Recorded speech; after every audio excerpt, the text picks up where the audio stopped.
केतु, सबसे पहले हम केतु को समझते हैं। तो केतु होता है मोक्ष का कारक, यहीं से जीवन शुरू होता है और यहीं पे जीवन खत्म हो जाता है।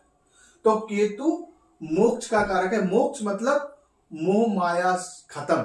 देन शुक्र ग्रह की हम बात करते हैं, क्योंकि केतु के बाद शुक्र की महादशा आती है। तो शुक्र ग्रह की बात करते हैं। तो शुक्र जो हमारा है वो कामनाओं का कारक है। अगर किसी व्यक्ति का शुक्र उसकी कुंडली में अच्छा है तो उसकी डिजायर ज्यादा होंगी, ठीक है, और वो कहीं ना कहीं उन डिजायर्स को पूरा भी कर लेगा।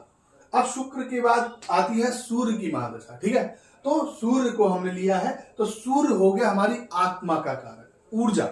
एक मशीन को चलाने के लिए करंट चाहिए, बिजली चाहिए, बट एक इंसान को चलाने के लिए बिजली नहीं चाहिए, क्योंकि उसकी ऊर्जा वो खुद ही उत्पन्न करता है ना, उत्सर्जित करता है अपनी ऊर्जा।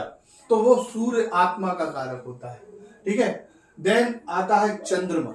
चंद्रमा हो गया मन का कारक। मन यानी कॉन्शियसनेस, यही तो हमें इंसान बनाती है, हमें जानवर से अलग बनाती है। क्या है? कॉन्शियसनेस। और वो कॉन्शियसनेस मन का कारक क्या हो गया? चंद्रमा। देन मंगल हो गया बल का कारक, शारीरिक बल।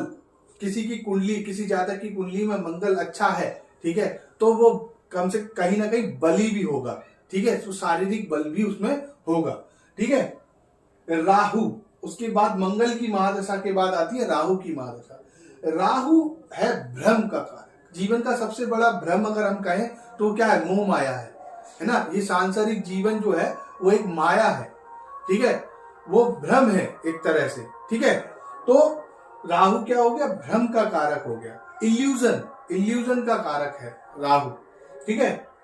देन गुरु हमारे जो ग्रह है वो है सुख का कारक, पीस, है ना।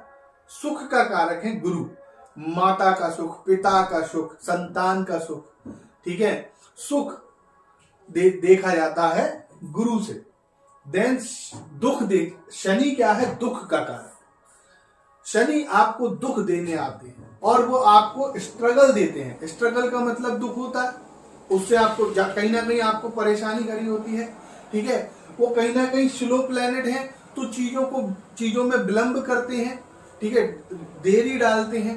तो उस वहां पे भी तो वो कहीं ना कहीं दुख परेशानी देने का काम है शनि का। और लास्ट में हमारी आती है बुध की महादशा। और बुध जो कारक होते हैं वो कहीं ना कहीं बुद्धि के कारक होते हैं। चातुर्य होता है वो बुध से देखा जाता है।